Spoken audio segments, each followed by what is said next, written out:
অজানা অচেনা স্থান। আশপাশ চোখ ঘুরিয়ে একবার দেখে নিচ্ছে জিকরা। একটা একটা দুইতলার বিল্ডিং, এখানে সবাই নিজ নিজ কাজে ব্যস্ত। এখানে ঠিক কোন কাজে এরা জড়িত তা জিকরা জানা নেই। রুহাইলের কেবিনটা জিকরা মনোযোগ সহকারে একবার দেখল। গাঢ় কাঠিল বিশাল ডেস্কটির উপর কালো চামড়ার প্যাড রাখা। জানালার কাছের ওপাশে শহরের আলো ছায়ার খেলা করছে। জার্মানির ব্যস্ততম সুন্দর শহরটা কাচের দেয়াল গলিয়ে এক পলক দেখে নিল জিকরা। পেছনে শেলফে সাজানো বই ও শৈল্পিক ভাস্কর্য যেন ব্যক্তিত্বের ছাপ রেখে গেছে, অথচ জিকরা জানে এই বইগুলো শুধুমাত্র সাজানোর জন্যই রাখা। এই জানোয়ারটা এইসব বইয়ের মর্ম কি বুঝবে? এই একটা বদ্ধ রুমে বসে রুহাল শুধু কাজ করে না, নিজের সাম্রাজ্য গড়ে তোলে। ইহান হন্তদন্ত পায়ে কেবিনে প্রবেশ করল। জিকরা তখন কফির মগে চুমুক দিচ্ছিল। ইহানের এতটা ব্যতিব্যস্ততা দেখে চমকে উঠল সে। বস, ম্যামকে কিডন্যাপ করা সেই লোকটাকে খুঁজে পাওয়া গেছে। তবে জীবিত নয়, মৃত। রুহাই জিকরা দুজনেই চমকে উঠল। এই লোকটা আবার মরল কি করে? বস, লাশের হাতের আঙ্গুল, চোখ আর জিহ্বা নেই, সব উপড়ে দেওয়া হয়েছে। যে এসব করেছে সে নিশ্চয়ই কিডন্যাপারকে মেরে। Yes boss. ইহান পুনরায় হন্তদন্ত হয়ে বেরিয়ে গেল। এইসব শুনে জিকরার কফি পান করার অভিলাষ মিটে গেছে। শরীরটা এমনিতেও ভালো নেই, তার উপর এইসব তার মোটেও ভালো লাগছে না। কফিটা শেষ করো। এতটা সময় বাদে জিকরার উদ্দেশ্যে মুখ খুলল। না, ভালো লাগছে। পুনরায় কফির মগটা হাতে তুলল সে। কিছুটা সংকোচ জড়িয়ে বলল, চাচিমণির সাথে একটু কথা বলতে দিন। গত 2 দিন কথা হলো না। করলো এবং ফোন বাড়িয়ে দিল জিকরার দিকে। তাহিরা জানে জিকরার বিয়ের সংবাদ, এই অনাকাঙ্ক্ষিত ব্যাপারটা সে কিছুতেই মেনে নিতে পারছে না। জিকরার চাচা জার্মানিতেই থাকেন, সেই সম্পর্কে জিকরার সাথে তাহিরা কিছুটা গল্প স্বল্প করে। আমার চাচা যান জার্মানিতেই আছেন। তিনি একটা কোম্পানিতে চাকরি করেন, বার্লিন শহরেই থাকেন। আমি ওনার এভাবে বলবেন না। চাচা জানের সাথে দেখা করার এতটা সুযোগ থেকেও আমি রুহাইল প্রত্যুত্তর করল না। ল্যাপটপে আবদ্ধ দৃষ্টি সরিয়ে তাকালো জিকরার পানে। রুহাইলের হুমকিমূলক দৃষ্টিতে দমে গেল জিকরা। সে ঢোক গিলে নিজেকে ল্যাপটপটা বন্ধ করে টান টান শরীর নিয়ে রুহাইল উঠে দাঁড়ালো। কাছের দেয়াল গলিয়ে শহরটা দেখে পর্দা টেনে দিল। জিকরাকে টেনে বসিয়ে দিল ডেস্কের উপর। মেয়েটা অবশ্য জিকরার গলায় পেঁচানো শিফনের ওড়নাটা টেনে সরিয়ে দিল রুহাইল। গায়ে থাকা পাতলা সোয়েটারটা চেইন খুলে কিছুটা আলগা করে কোমর জড়িয়ে তার কাছে টেনে আনলো। পড়ে যাওয়ার ভয়ে রুহাইলের বুকের দিকে শার্ট খামচে ধরল জিকরা। এখন এসব কি করছেন? আপনি আপনার জানোয়ারগিরিটা এবার কমান। আমার সারা শরীরে ব্যথা, এখনো ছিলে যাওয়া চামড়া রিকভার। তো আমি আরেকটু ছেড়ে দিব। বারবি এবার মুখটা বন্ধ করো। জানোয়ারটার আঙ্গুল ধীরে ধীরে জিকরার চিবুক ছুঁয়ে আলতো করে একটু উপরের দিকে তুলল। জিগরার ঠোঁট অন্য মনস্কভাবে কেঁপে উঠল।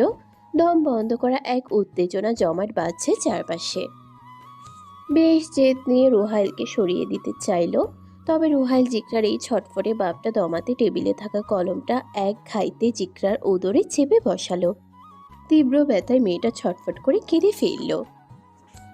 স্বামী নামক জানোয়ারটার প্রতি ঘৃণায় গুলিয়ে উঠল শরীর। আমার কথার বাইরে গেলে আরো খারাপ। মুখের জল আলতো হাতে মুখে রুহাইল ধীরে ধীরে সামনে ঝুঁকল।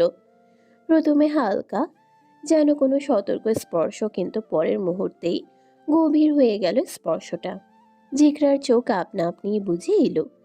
রুহাইল ঠোঁট জিকরার ঠোঁটের উপর দৃঢ়ভাবে চেপে বসলো।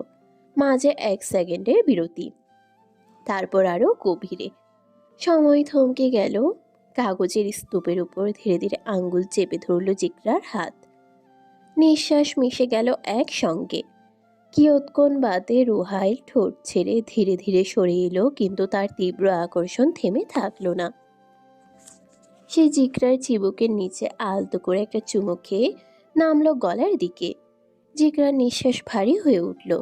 আঙ্গুলগুলো রুহাইলের ঠোঁট যখন তার গলার কোমল ত্বক স্পর্শ করলো, তখন শরীর দিয়ে এক শিহরণ বয়ে গেল।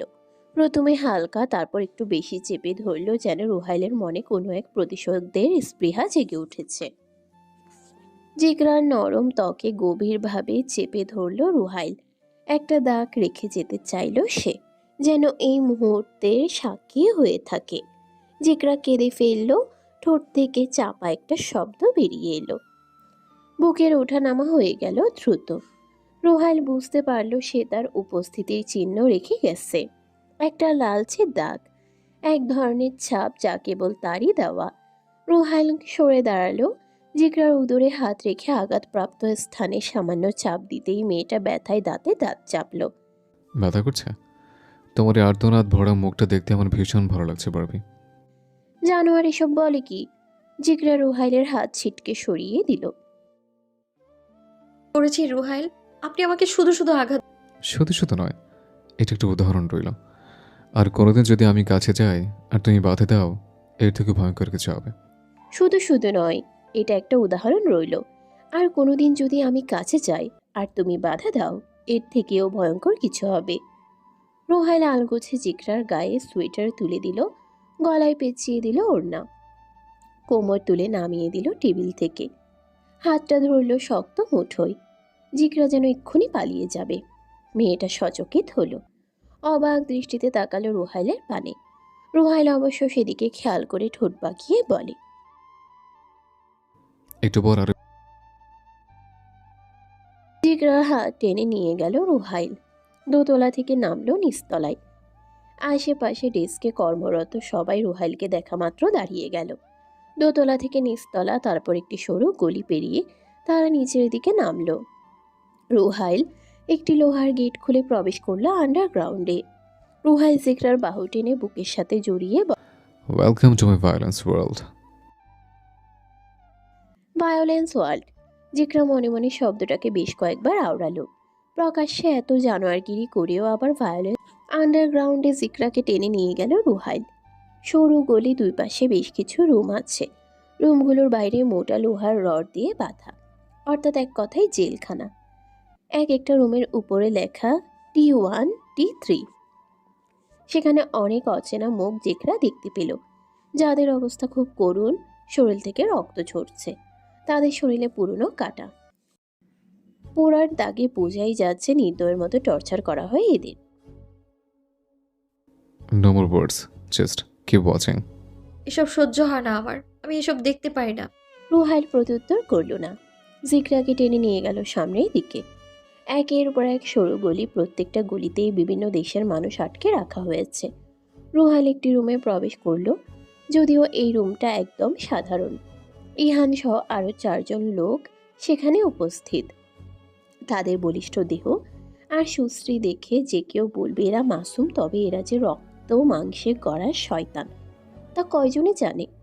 ফ্লোরে রাখা আছে একটি লাশ, তার হাতের আঙ্গুল কাটা, চোখ উপড়ে ফেলা হয়েছে, কেটে দেওয়া হয়েছে জিহবা। এমন বিভৎস পরিস্থিতিতে জিগরার গা গুলিয়ে উঠল। মেয়েটা আঁকড়ে ধরল রুহাইলের শার্ট। আমি চলে যাব, আমার ভীষণ খারাপ লাগে। জিগরার আহাজারি রুহাইলের যেন কানেই গেল না। সে তাকালো ইহানের পানে। মেরে ফেলতো, মেরে ফেলতো, সেটাই যথেষ্ট ছিল। কিন্তু এভাবে মারার কারণটা বুঝতে পারছি না। জি বস, স্পটে গিয়ে লোকটাকে এমন অবস্থাতে পেয়েছে। অতটা পাওয়ারফুল কিলার নয়, কন্টাকে যা পায় ছোটোখাটো কাজ করে। ওর অতীতের সব বিচার বিবেচনা করলে এটাই হয়তো সবচেয়ে বড় কাজ ছিল। রুহাইল ফায়াজের সাথে পার্টিতে আমার কোনো সেফটি না দেখে ভেবেছিল কাজটা সহজ হবে। আর ওকে মারার কারণ, তাকে যদি একবার আমার লোক পায় তাহলে সত্যটা জেনেই ছাড়বে, তাই সুযোগ বুঝে মেরে দিয়েছে। মারার প্যাটার্ন অনুযায়ী হঠাৎ মাথায় এলো ইসাক স্যার এভাবেই তিলে তিলে খুন করেন। আই মিন, না, সহসা চেঁচিয়ে উঠল জিগরা। অবিশ্বাস্য চোখে তাকিয়ে আছে সে। তার বাবা এতটা জঘন্যভাবে মানুষ হত্যা করে? এই কথা ভাবতেও তার বুক কাঁপে, শ্বাস আটকে আসে। জিকরার আতঙ্কিত মুখ দেখে রুহাইল ফিচেল হাসল। তুমি ঠিক বলেছো ইহান, দাবার গুটে জায়গা মতো ছেড়ে দিয়েছে বাকি চারার অপেক্ষায়। জিকরাকে কিডন্যাপ করার জন্য এই লোকটাকে হায়ার করা হয়েছিল। প্রথমত ইশাক হাসানের উদ্দেশ্যে তার মেয়েকে সেভ করা, দ্বিতীয়ত ঠিক বলেছেন, তবে লাশটাকে কি করব? রুহাইল হাঁটু মুড়ে বসল। লাশটার চোখের কোটরে ঢুকিয়ে দিল তার তর্জনীর আঙ্গুল। এমন বিভৎস দৃশ্য দেখে জিকরার গা গুলিয়ে ওঠে। মেয়েটা নিজেকে বাঁচাতে ছুটে পালিয়ে যায়। ইহান ছুটতে নিলে রুহাইল তাকে বাধা। ছুটতে দাও, ছুটে ক্লান্ত হতে দাও। ক্লান্ত হলে আপনা আপনিই থেমে। জিকরা দৌড়াতে আরম্ভ করলো। কোন দিক দিয়ে সে এসেছে তা গুলিয়ে ফেলেছে। পুরো আন্ডারগ্রাউন্ড, এত এত গলি আর অদ্ভুত স্থান যে হঠাৎ যে কেউ আসলে দিশাহীন হয়ে যাবে।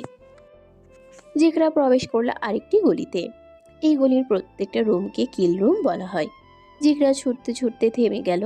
কিল রুমে প্রত্যেকটা রুমে একজন করে মানুষ রাখা। সেখানে যারা আছে তাদের অবস্থান ততটাও শোচনীয় নয়। তারা আপাতত দৃষ্টিতে ঠিক থাকলেও একটু ভালোভাবে লক্ষ্য করলে বোঝা যাবে এখানে থাকা প্রত্যেকটা মানুষ শুকিয়ে হাড্ডির সাথে চামড়া লেগে গেছে। জিগরা ছোট ছোট পা ফেলে সবাইকে পরখ করলো। বন্দি মানুষগুলো তাকে দেখে ড্যাব ড্যাব চোখে তাকিয়ে। K9 রুমের সামনে গিয়ে থমকে দাঁড়ালো জিগরা। সে নিজের চোখ কসলে পুনরায় তাকালো। হঠাৎ অপ্রত্যাশিত কিছু দেখে মস্তিষ্ক যেন মুহূর্তের জন্য স্থবির হয়ে গেল। বাস্তবতা আর কল্পনার মধ্যে এক অদ্ভুত দ্বন্দ্ব তৈরি হয়েছে। শরীর অচেতনভাবে সাড়া দিতে চায়, হয়তো আতঙ্কে, বিস্ময়ে বা উত্তেজনায়। মেয়েটার হৃদস্পন্দন দ্রুত হয়ে উঠেছে। জিকরায় শ্বাস নিতে ভুলে যাওয়ার মতো অনুভূতিগুলো যেন সময় কয়েক সেকেন্ডের জন্য থমকে গেছে।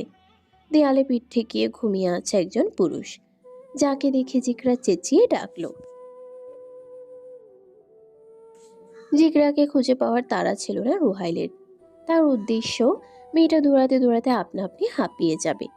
আন্ডারগ্রাউন্ডের মূলদ্বার সে বন্ধ করেই এসেছিল।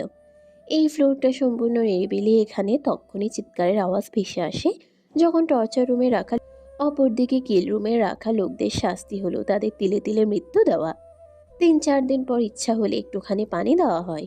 খাবার পেতে সময় লাগে 10-12 দিন।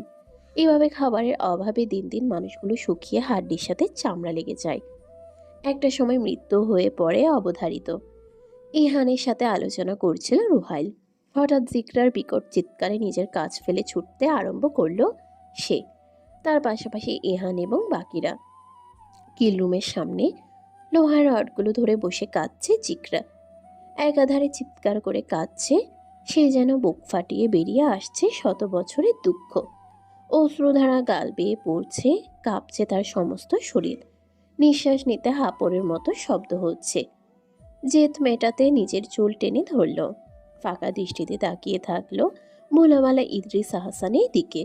মেয়েটার কান্নার সুর এতটাই গগন বিদারী যেন পৃথিবীও তার ব্যথা অনুভব করছে। একটু শ্বাস টেনে ইদ্রিস আহসান হাত বাড়িয়ে জিকরার হাত ছুঁয়ে দিলেন। চাচা যান, তুমি এইখানে কেন? তুমি না চাকরি করছো, সারাদিন ব্যস্ত থাকো। এই তোমার ব্যস্ততা, চাচিমণি তোমার অপেক্ষায়, আর তুমি।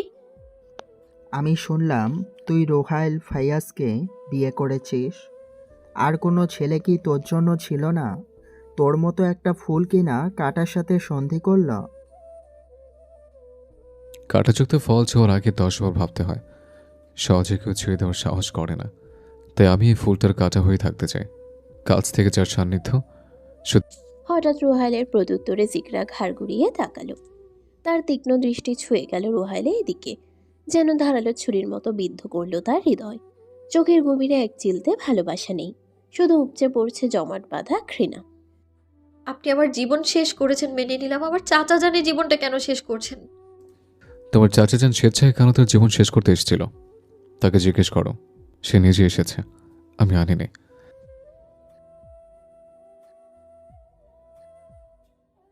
পারবে, এটাই সত্যি। ইশাক আহসান নিখোঁজ নিয়ে ইদ্রিস আহসান আমার কাছে এসেছিল। তার আচরণবিধি আমার কাছে বেশ সন্দেহজনক লাগে। তার ভাই হারিয়েছে, তাতে তার মাথা ব্যথা নেই। সে আমার কাছে দাবি করে 1 কোটি টাকা দিতে পারলে ইশাক আহসানকে আমার কাছে এনে দেবে। আমাদের গোপন ডিল চলে। আমি ইদ্রিস আহসানকে টাকা দিয়েছিলাম। তবে 1 সপ্তাহ পেরিয়ে গেল, ইশাক আহসান তো এলোই না। বরং আমার টাকা নিয়ে পালিয়েছে তোমার চাচা যান। রুহাইল ফায়েজের সাথে গেম খেলাতে সহজ নয়, তাকে ধরে আনে আমার লোক। আরেকটা কথা, কান টানলে মাথা আসে, কিন্তু আমি ভাবিনি তোমার চাচা আমাকে বুদ্ধি দিয়েছে। দেশে যান, ঈশা হাসানের বড় দুর্বলতা আদরের একমাত্র মেয়েকে তুলে নিয়ে আসুন। কানটা টেনে দিলে মাথা আসবেই। আমিও সেই অনুযায়ী কাজ করেছি। তোমার বাসার ঠিকানা, তোমার সম্পর্কিত সব বিস্তারিত তোমার চাচা জান আমাকে বলেছে। আরও কি বলে, সহ্য করতে তোমাকে নিলামে তুলতে। এতে যেমন ঈশা হাসানের কানের সংবাদটা যাবে, তেমনি আমারও প্রতিশোধ নেওয়া হবে। নিজের মেয়েকে বাঁচাতে তিনি সব ছেড়ে আমার পায়ের কাছে এসে পড়বেন। একদিকে মৃত্যু হবে ঈশা হাসানের, অপরদিকে তার মেয়েকে নিলামে তুলে যে টাকা পাওয়া যাবে তার 50% পাবে তোমার চাচা যান। জিকরা উঠে দাঁড়ালো। জিকরা ইদ্রিসের পানে তাকালো, চোখের জলে ঝাপসা। রুহাইল ফাইয়াজ যা বলছে সব সত্যি। ইদ্রিসের মিথ্যা প্রতিক্রিয়া দেওয়ার সুযোগ নেই, কেননা তার ভালো করেই জানা আছে একটু মিথ্যার আশ্রয় নিলে রুহাইল তাকে জানে মারবে, তার স্ত্রীকেও ছাড়বে না। এইসব কিছুর মাঝে তাহিরাকে জড়িয়ে ফেলার কোনো ইচ্ছাই তার ছিল না, কিন্তু নিজের বিশ্রী কর্মকাণ্ডে সে নিজেই ফেসে গেল। চাচাজান বলেন, রুহাইল ফাইয়াজ যা বলেছে সবটা কি সত্যি? জিগরার চোখ বিস্ময়ে ছলছল করে উঠল, যেন এক মুহূর্তে সমস্ত পৃথিবী ভেঙে পড়েছে। ইদ্রিসের কথাটা বিশ্বাস করতে পারছে না, কিন্তু হৃদয়ের গভীরে এক অজানা যন্ত্রণা শেকড় গেঁথেছে। ঠোঁট কাঁপছে, শব্দ বেরোচ্ছে না, শুধু নীরব অশ্রু গড়িয়ে পড়ছে চোখ বেয়ে। জিগরা পুনরায় কেঁদে উঠল, তার চিৎকারে ভারী হয়ে উঠল পরিবেশ। আশেপাশে থাকা অন্যান্য রুম থেকে সবাই অবাক দৃষ্টিতে তাকিয়ে। এখানে কেউ বাংলা বুঝে না, কেননা তারা অন্যান্য দেশের। তারা কেবল তাদের নিজ নিজ ভাষার তোমাদের এই নোংরা মতে আমাকে কেন জড়িয়ে দিলে চাচাজান? আমি চাচিমণির জন্য কি না করেছি ওনার জন্য সর্বদা ভেবে যাই, কারণ আমার মাথায় ঘুরপাক খায় চাচিমণি আমার আমানত। আমার এই নোংরামের মূল শেকড় তোর বাবা। কর্মের উদ্দেশ্যে আমাকে জার্মানি এনে রোহাইলের অফিসে কর্মচারী হিসেবে নিয়োগ দিল। এরপর থেকেই আমি ধীরে ধীরে দেখেছি সে আমার ভাই নয়, সে জানোয়ার। ইসোহাক আমার কাছে অনুরোধ নয়, বরং আদেশ করেছিল তার কর্মজীবন নিয়ে। যদি বাংলাদেশে কোনো খবর যায়, আমার অবস্থা হবে বাকিদের মতো। আমাকে বলেছে ওর সাথে থাকতে আর টাকার পাহাড় গড়ে তুলতে হবে, তবে আমি পারিনি। টাকা টাকা টাকা, এই টাকা থাকার চেয়ে রাস্তার বালি খেয়ে মরে পচে থাকাই ভালো ছিল। আর সময় দিতে পারছি না, চলো আমার সাথে।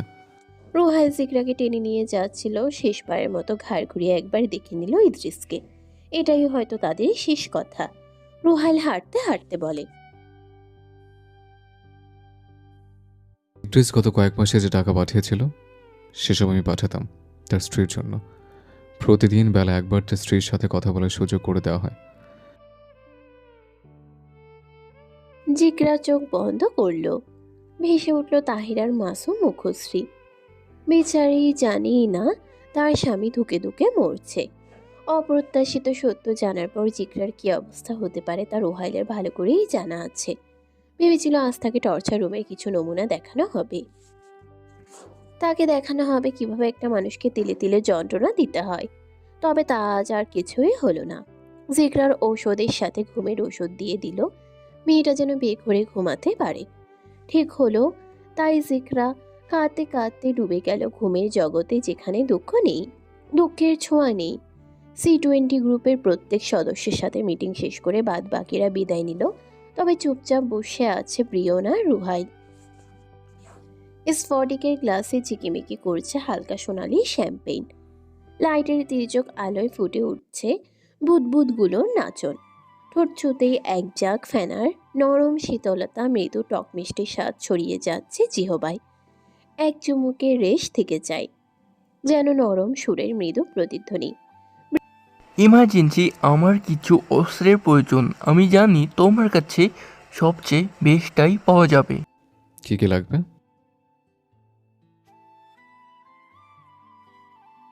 সর্বোচ্চ 15 দিন।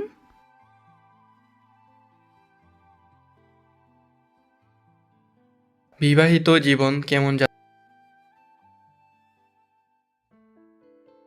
থমথমে হয়ে গেল প্রিয়নের মুখ। সে তো মজা করেই বলেছিল রুহাইল কি পাল্টা মজা আমার বুদ্ধিটা কাজে লেগে গেছে। এসব তাই নাকি?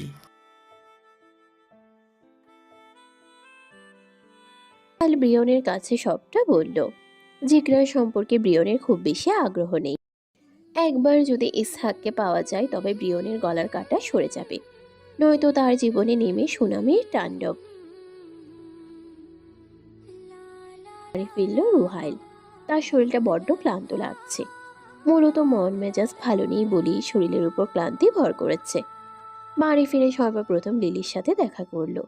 রুহাইল জিকরার ব্যাপারে আপডেট নিয়ে ফিরল নিজ কক্ষে। জিকরা তখন ব্যালকনির দরজা খুলে বাইরে তাকিয়ে ঠান্ডা বাতাসে শরীর হিম হয়ে গেছে। রাতে শহরটা ড্যাব ড্যাব চোখে তাকিয়ে এসে দেখছে। এই নিস্তব্ধ পরিবেশে মেয়েটার হঠাৎ নাচার ইচ্ছে জাগলো। কতদিন হয়ে গেল নাচ করে না। গায়ে জড়ানো পাতলা সোয়েটার চেইন টেনে খুলল সে। মুহূর্তের সাদৃশ্য হলো তার গায়ে মেরুন রঙের ফ্লোর ল্যান্থ গাউনটি, যা এক রাজকীয় আভা বহন করে। স্কয়ার নেকলাইন ও ছোট হাতার ডিজাইন তার সৌন্দর্যকে আরো ফুটিয়ে তোলে। বাতাসে হালকা উঠতে থাকা পোশাকটি এক মনোমুগ্ধকর রূপকথার না। জিকরা গুনগুন করে গান গাইল। সেই গানের তালে মেয়েটা নাচতে আরম্ভ করলো। খোলা চুলে মেয়েটা নাচছে আবছা আলোয়, সেই সাথে চাঁদের আলো লুটিয়ে পড়ে তার ঘূর্ণায়মান ছায়ায়। খোলা চুলগুলো দুলছে।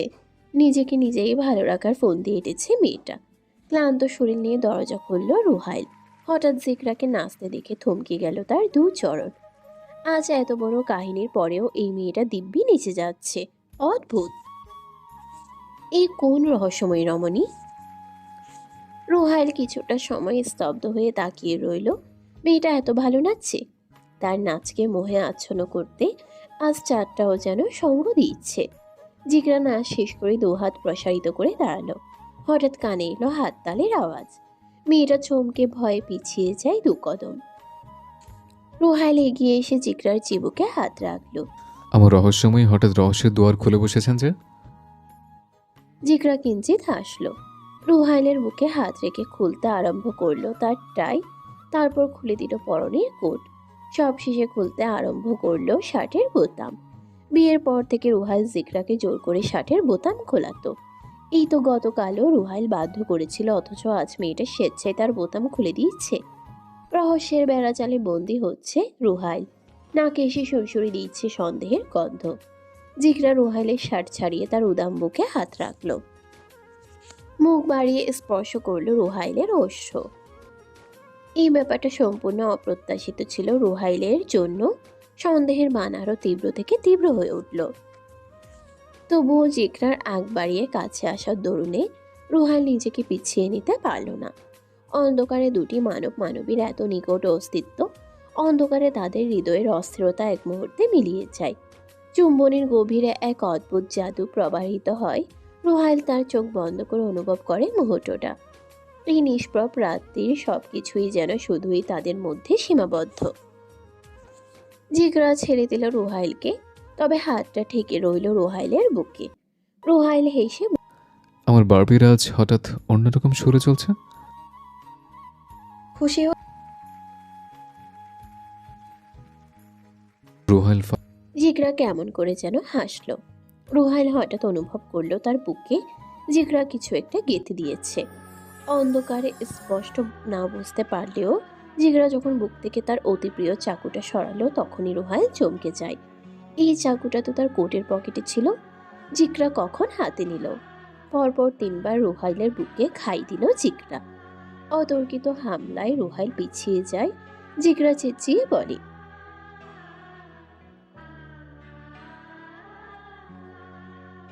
I love blood.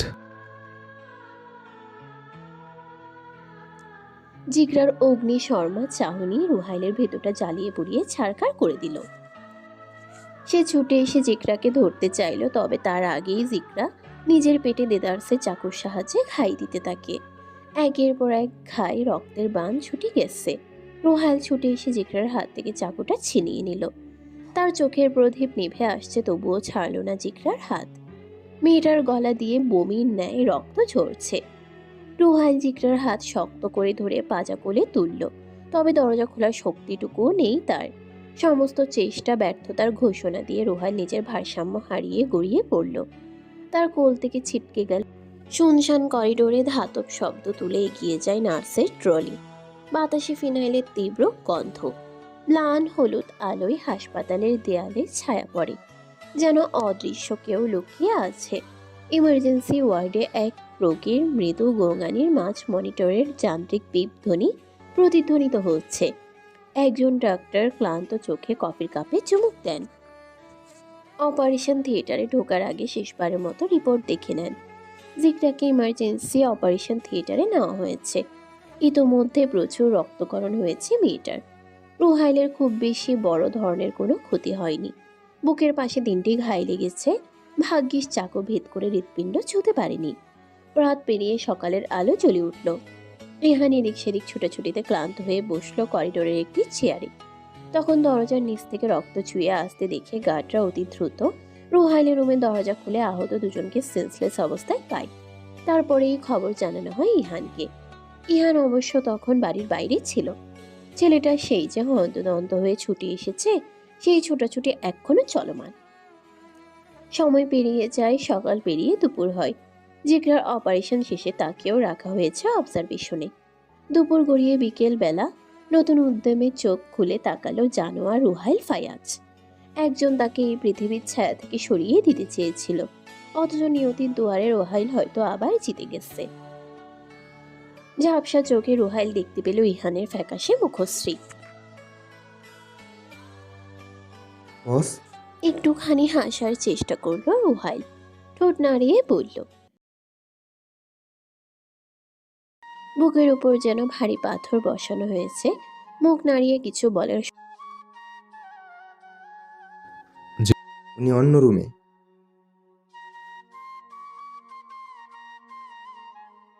ভালো, ওর অবস্থা ভালো নেই আমি জানি। গলা দিয়ে এসব নিয়ে আপনাকে ভাবতে হবে না। আপনি বিশ্রাম করুন।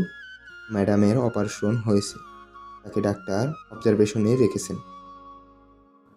বোকা মেয়েটা।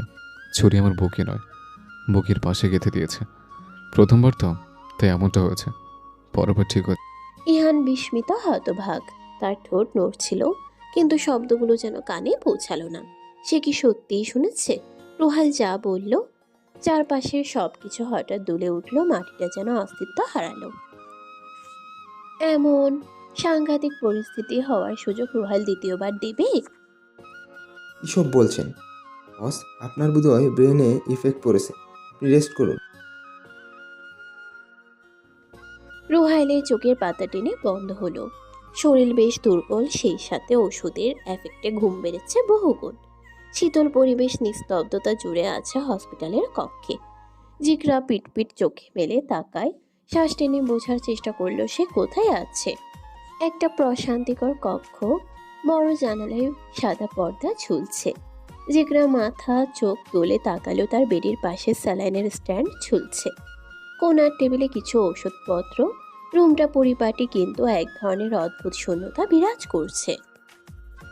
কিছুক্ষণ আগে এখানে কেউ কি ছিল, নাকি কেউ আসবে, তা বোঝা মুশকিল। আচমকা বুকের ভেতর ধক করে উঠল। কান্নারা দালা পাকিয়ে আসছে গলার কাছে।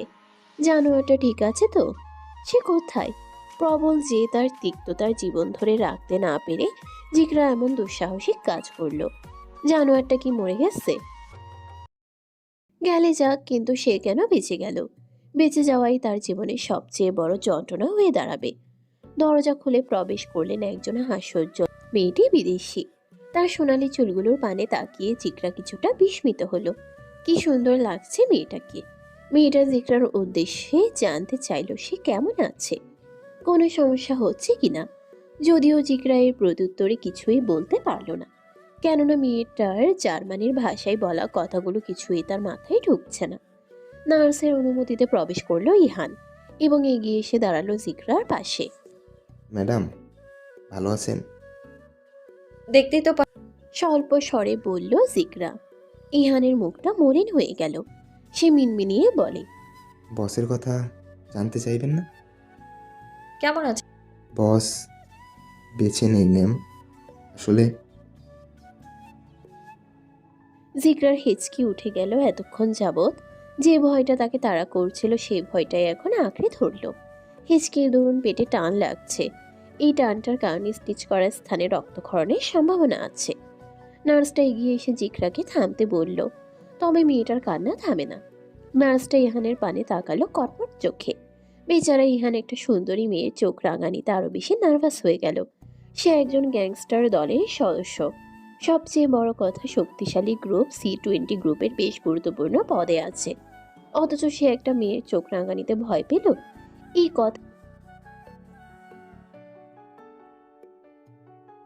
উনি যেমন বাপ তেমন বেটি, পারফেক্ট জানোয়ারের বংশধর। জিগরা চমকে গেল। অপ্রত্যাশিত কণ্ঠ তার কান্না থামিয়ে দিয়েছে। রুহাইল ছোট ছোট পা ফেলে এগিয়ে আসছে। তার পিছনে একজন নার্স, যার হাতে স্যালাইন। রুহাইল বসলো সোফায়। বুকে টান লাগছে, ফলে ব্যথা অনুভব হচ্ছে। যদিও এসব ব্যথা রুহাইলের শুয়ে যায়। আমি বেঁচে আছি, জানোয়ার রুহাইল ফায়াজ বেঁচে আছে। জিগরা কি প্রতিক্রিয়া দেখাবে তার ভাষা নেই। রুহাইলের চোখে মুখে রাগ নাকি আফসোস বোঝাই যাচ্ছে না। সে স্বাভাবিক। যা করলে তাতে প্রমাণিত হয় ঈশা কাসানের যোগ্য মেয়ে তুমি। কিভাবে দাবার চাল উল্টে দিতে হয় তুমি তা ভালো করে জানো। তা না হলে এত সুন্দর একটা মুহূর্তে এভাবে অ্যাটাক করার কোনো দরকার ছিল? কত ঝগড়া ঝামেলা করলাম, তখন প্রতিক্রিয়া দিলে না। যখন ঘড়ে পুরো দুর্বল হলাম, তখনই আমার বুকে চাকু দেবে দিলে। তোমার ভাষ্যমতে রুহাইল ফায়াজ জানোয়ার, অপরদিকে ঈশা কাসান তোমার প্রতিচ্ছবি, সেও জানোয়ার। আর তুমি আজ যে কাজটা করলে তাতে প্রমাণিত হয় তুমিও জানোয়ার।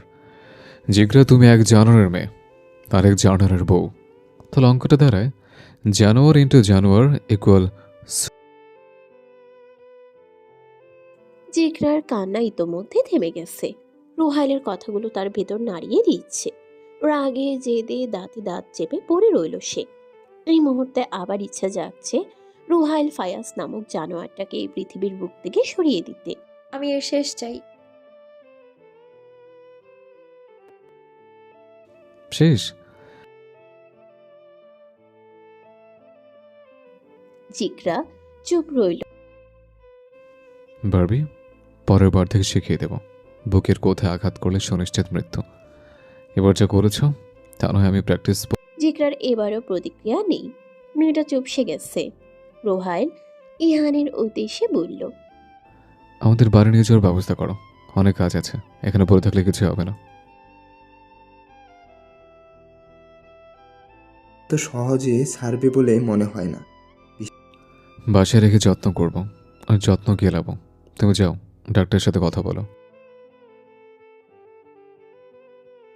কতটা প্রতীক্ষা আর অপেক্ষা, যে জোশ জলুসে আশেপাশে সব ফিকে হয়ে যেত, সেই মানুষটাই আজ ফিকে হয়ে গেছে।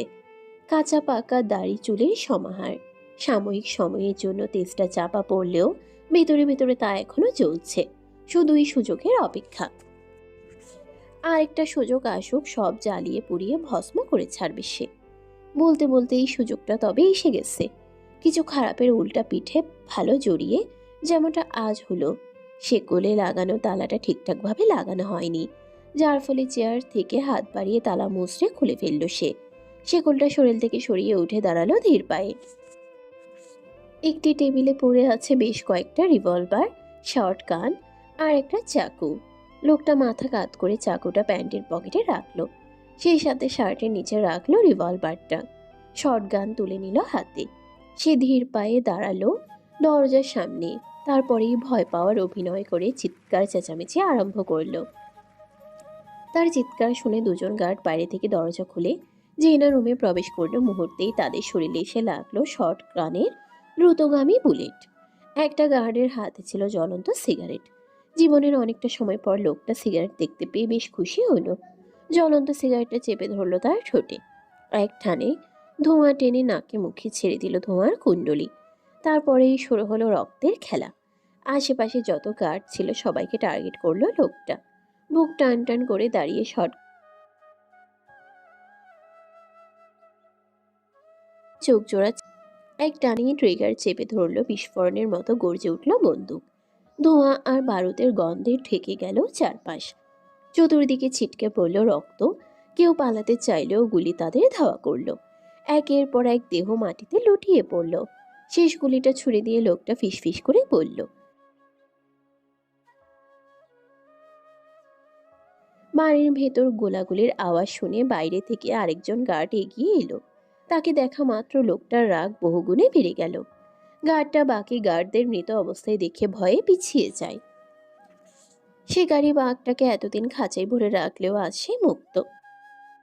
এই মুক্ত বাঘের হাত থেকে কারো রক্ষা নেই। নিজেকে বাঁচানোর ভয়ে গার্ডটা উল্টো দিকে দৌড় শুরু করে।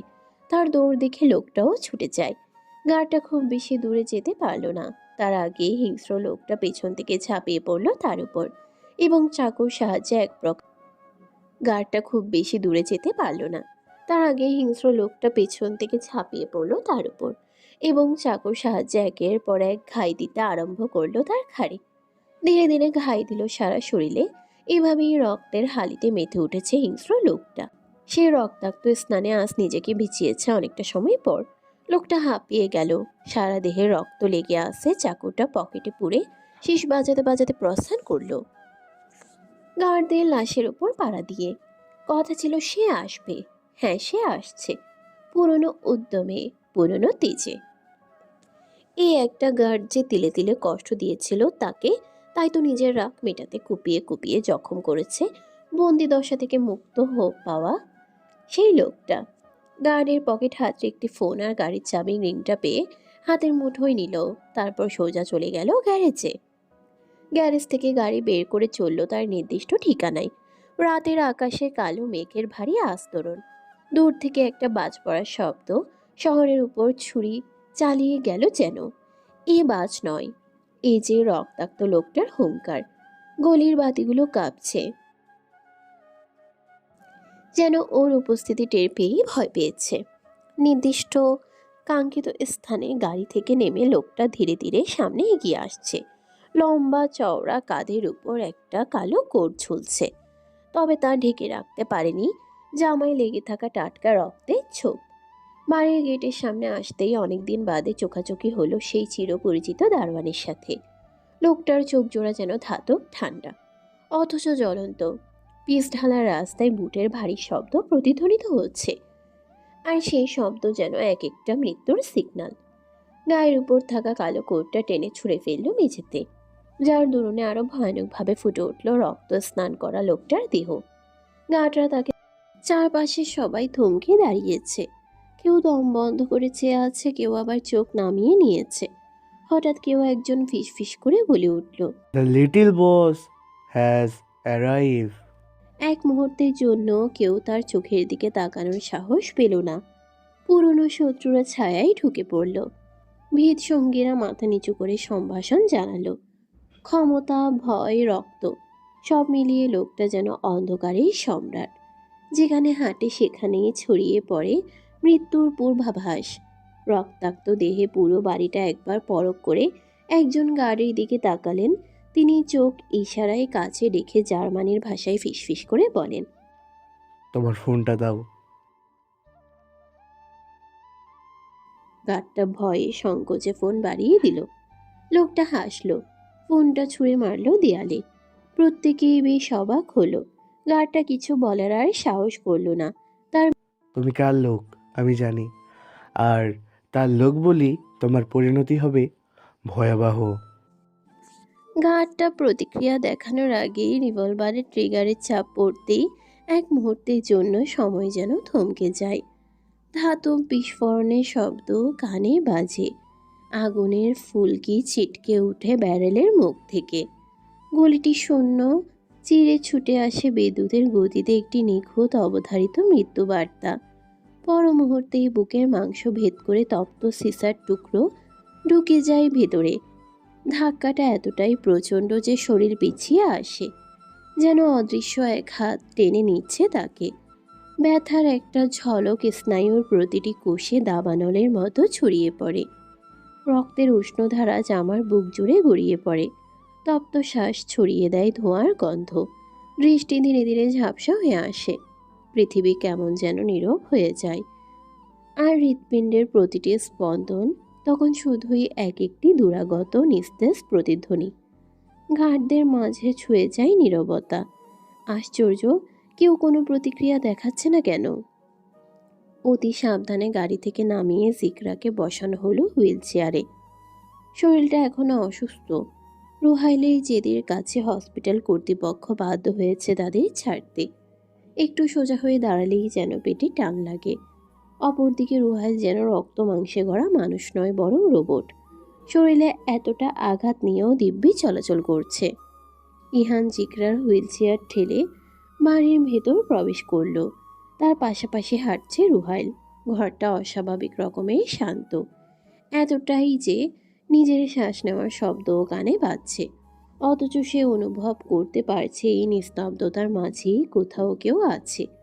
কোথাও যেন একটা অনাহূত অস্তিত্বের ছায়া ঘুরপাক খাচ্ছে। দেওয়ালের কোনায় নজর পড়তেই বুকের ভেতর ধক করে ওঠে। ছায়াটা কি একটু আগে এত লম্বা ছিল? কান পেতে শোনার চেষ্টা করে সে। নিস্তব্ধ রাতের ভেতর ফিসফিসে একটা শব্দ যেন শির দ্বারা বেয়ে উঠে আসছে। নিঃশ্বাসের গরম হাওয়া কি ঘাড়ে লাগলো? কিন্তু রুহাইল একদম স্বাভাবিক থাকার ভান করে। চোখের কোণে কিছু নড়ল না, তাকানো যাবে না। কিছুই টের পায়নি সে। এটাই বিশ্বাস করাতে হবে, নইলে নইলে কি হবে? চারপাশ নিস্তব্ধ। হঠাৎ আচমকা একটা গুলি ছুটে এলো। শূন্যে বিদ্যুতের মতো কাঁপিয়ে ছুটে যাওয়া বুলেটটা লক্ষ্য বরাবর ছুঁড়ে এলো একেবারে পায়ের পেশিতে। গুলিটা লেগে গেল ইহানের গায়ে। মাংস ছিঁড়ে রক্ত ছিটকে পড়ল চারদিকে। ব্যথার প্রবল ধাক্কায় শরীরটা কেঁপে উঠল। তীক্ষ্ণ ছিন্ন ভিন্ন করা এক অনুভূতি ছড়িয়ে পড়ল স্নায়ুর প্রতিটি কোণে। হাঁটু গেড়ে পড়ে গেল সে। চারপাশটা যেন ধোঁয়াশার মতো লাগছে। শ্বাস ভারী হয়ে আসছে। কানে তালা লেগে যাচ্ছে রক্তক্ষরণের চাপে।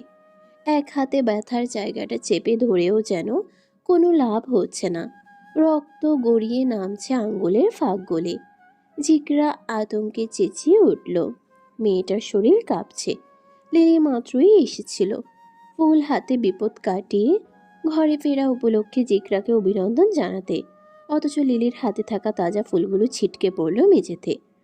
মেয়েটা ভয়ে পিছিয়ে গেছে। জিকরার মনে প্রশ্নরা খেলে গেল। ইহান হাঁটু মুড়ে বসে পড়লে একটা গার্ডও তৎপর হলো না। সবাই নিজ নিজ স্থানে দাঁড়িয়ে আছে কঠোর চিত্তে। অপরদিকে রুহাইল চোখ বন্ধ করে তাকিয়ে আছে অন্যদিকে। জিকরা হুইল চেয়ার আঁকড়ে ধরে দাঁড়ানোর চেষ্টা করে বলল। বহু বছর পর জিকরার কানে এসে লাগলো পরিচিত কণ্ঠটা।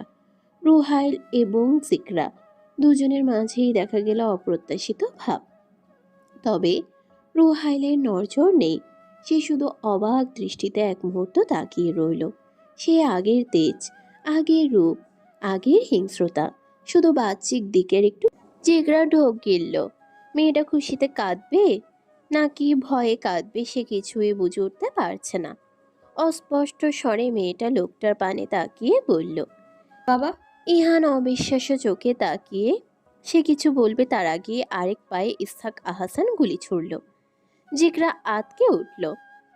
ইসাক ইহসান, বেঈমান, আমাকে গুলি করার সাহস কোথায় পেলেন? কেউ ছুঁয়ে দেখার সাহস করবে না, মাই লিটল প্রিন্সেস। যে সাহস নিয়ে আমাকে বন্দি করে রেখেছো বছরের পর বছর, সে সাহস থেকেই। ইহান ঢোক গিলল। একবার তাকালো রুহাইলের পানে। নিজেকে বাঁচানোর কায়দায় পুনরায় চেঁচিয়ে বলে, একদম মিথ্যা বলবেন না। চুপ, আওয়াজ নিচে। প্রমাণ করুন আমি। প্রমাণ তো করবই, তার আগে কিছু রক্তাক্ত দেহ নিয়ে রুহাইলের কাছে দাঁড়ালো ইসহাক আহাসান। তিনি নতজানু হয়ে অনুমতি দিলে আমি সব কথা বলবো। তোমার অনুমতি ব্যতীত আমি কিছুই বলবো না। রুহাইল, আমার বাড়িতে ঢোকার অনুমতি যখন দিয়েছে তখন সব ক্লিয়ার করার অনুমতি চাইছো কেন? বলো, আমি শুনতে চাই। ব্রিয়ন আর আমাদের যতগুলা যৌথ মিশন ছিল প্রত্যেকটার ভিডিও ফুটেজ নিতে বলেছিলে তুমি, যাতে কখনো ব্রিয়ন আমাদের সাথে বেইমানি করার সাহস না করে। সেসব ভিডিও আমি আমার কাছেই সংগ্রহ করে রেখেছি। সেই সম্পর্কে ইহান ভালো করেই জানতো, তবে জানতো না আমার ভাই ইদ্রিস আহসান। ইদ্রিসকে আমি কেন এখানে এনেছিলাম সেসব তুমি সবই জানো। দেশের চাকরি বাকরি পায়নি, অপরদিকে ছেলেটা বিয়ে করেছে, ভবিষ্যতে বাচ্চা হবে, তাদের দায়িত্ব নেওয়ার জন্য ইদ্রিসের তো কর্মের প্রয়োজন। তাই আমি তাকে বাধ্য হয়ে আমার কাছে আনলাম। আমি তাকে আমার মতো করতে চাইনি। খুনোখুনি এই সব কিছু থেকে আমি ইদ্রিসকে দূরে রাখতে চেয়েছি। তবে অল্প জলের মাছ যেমন লাফাই, ইদ্রিস ছিল ঠিক তেমন। আমার সম্পর্কে জানতে পেরে সে বুঝতে পারে আমার প্রফেশন, আমার দুর্বলতা। এসব যদি আমার পরিবার জানে তবে সবাই আঘাত পাবে। তাই আমি আমার পরিবারের কাউকে এসব জানাইনি। ইদ্রিস আমার সাথে ঝামেলা শুরু করে, আর যাই হয়ে যাক না কেন সে আমার ব্যাপারে সব কিছু আমার স্ত্রীকে জানিয়ে দেবে। আমি তাকে টাকা দিয়ে তার মুখ থামিয়েছিলাম। অপরদিকে ইহান আমার আন্ডারে কাজ করত, তবে তার মূল টার্গেট ছিল সে রোহাইল ফাইয়াজের সাথে কাজ করবে এবং আমার স্থান দখল করবে। সে অনুযায়ী ইহান আর ইদ্রিস মিলে পরিকল্পনা করলেও আমাকে তাদের রাস্তা থেকে সরিয়ে দেবে। তারপরেই রোহাইলের সাথে তাদের সম্পর্ক ভালো হবে। ইহানের বুদ্ধি অনুযায়ী ইদ্রিস আমার সাথে দেখা করার জন্য এই বাড়িতে এসেছিল। ইদ্রিস কিন্তু সচরাচর এই বাড়িতে আসে না। আমার গোপন কক্ষে প্রবেশের অনুমতি ইহানের নেই। সে অনুযায়ী এই কাজটা সহজে হবে যদি ইদ্রিস করে। আমার গোপন কক্ষে আমার সাথেই সেদিন ইদ্রিস প্রবেশ করেছিল। আমি সরলমণি তাকে প্রবেশের অনুমতি দিয়েছিলাম। আমাদের গোপন ভিডিও সহ আরও 3টা অ্যাসেসরি ছিল টেবিলের উপর। ইদ্রিস কখনো যেটা সরিয়ে ফেললো আমি কিছু টের পেলাম না। তারপর আমাকে কিডন্যাপ করা হলো। সেই থেকে পেরিয়ে গেল 3.5 বছর। আমার পার্সোনাল ইমেল যদি ইহানের কাছে আমার স্ত্রীর মৃত্যুর সংবাদ আমাকে কতটা যন্ত্রণা দিয়েছে সে কথা আমি কাকে বোঝাবো। ইহান প্রত্যেকটা ইমেল লিখেছে, আমাকে পড়িয়ে শুনিয়েছে। আমার জিকরা মামনির অসহায় হয়ে লেখা প্রত্যেকটা ইমেল আমাকে পড়ে শুনিয়েছে। মেয়েটার চিন্তায় আমি পাগল হয়ে যাচ্ছিলাম। ইদ্রিস যখন তার পাওনা পেতে স্বেচ্ছার হয়ে উঠল, ঠিক তখনই ইহান আর তার মাঝে লেগে গেল লড়াই।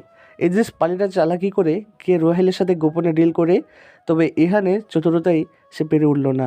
রোহাইলের কাছে আজীবনের জন্য ধরা পড়ল সে। সব মিথ্যা, বিশ্বাস করুন বস, সব মিথ্যা বলছে এই ইসাক হোসেন। আর একটি গুলি ছুঁড়ে এলো ইহানের বাহুতে। টনটনে ব্যথায় কুঁকড়ে গেল সে। জিগরা শুধু চোখ বুলিয়ে দেখে গেল তার বাবার ভয়ঙ্কর রূপ। যে রূপ দেখার কথা আদৌ ছিল। তখন হসপিটাল থেকে ছাড়া পেয়ে বাসে আসার উদ্দেশ্যে প্রস্তুত হচ্ছিল রুহাইল। হঠাৎ অচেনা নাম্বার থেকে ফোন আসায় ধরবে কি ধরবে না ভেবে ধরেই ফেলল। বেশ রুক্ষ মেজাজে হ্যালো বলতে কানে এলো কাঙ্ক্ষিত সেই কণ্ঠ। ইসহাক আহসানের গলা শুনতে পেয়ে স্থির হয়ে গেল রুহাইলের মস্তিষ্ক। এত বছর পর তোমার ইহান এই মুহূর্তে রাগ দেখালো না, জেদ দেখালো না, বরং ইসহাক আহসানের কথা মতো নীরবে সরে দাঁড়ালো। আমি নিয়ে যতটা ভুল বুঝি করেছো সেসব আমি ক্লিয়ার করতে চাই। আমি আসতে চাই তোমার বাড়ি, তবে এই কথা যেন ইহান না জানে। একদমই না। যদি আমি তোমার ক্ষতি করি তবে আমার মেয়ে তোমার কাছে। মাথায় রেখো, আমার মেয়ে। ঠিক আছে। রুহাইলের অগ্রিম বার্তার কারণেই গার্ডরা ইসহাক আহসানের আগমনে কোনো বার্তা প্রদান করেনি। অপরদিকে ইহানেরও জানা ছিল না তার সদ্য স্নান সেরে আসা ইসহাক আহসান তার ভেজা চুল থেকে এখনো পানির ফোঁটা টপ টপ করে ঝরছে। সাদা তোয়ালেতে জড়িয়ে আছে মাঝারি গড়নের শরীর, চোখে মুখে ক্লান্তির ছাপ, কিন্তু গভীর দৃষ্টিতে যেন লুকিয়ে আছে কোনো অজানা ভাবনা। বুকের লোমের ফাঁকে জমে থাকা পানির রেখাগুলো ধীরে ধীরে শুকিয়ে যাচ্ছে ঠান্ডা বাতাসে। জিগরা হুইল চেয়ারে বসে আছে। এই যে নীরব শান্ত বাবাটাকেই তার চেনা। কিছুক্ষণ আগে যে জানোয়ারের মুখোমুখি হয়েছে সেই জানোয়ারকে জিগরার চেনা নেই। বাবা কি খাবে তুমি? আমি কি খাবো তা রোহাইল ভালো করেই জানে। সময় মতো বাড়ি। রুহাইলকে এতটাই পছন্দ? আমি আমার আর রোহাইলের সম্পর্কটা কতটা নিখুঁত তা তোমার চিন্তা ভাবনাই নেই।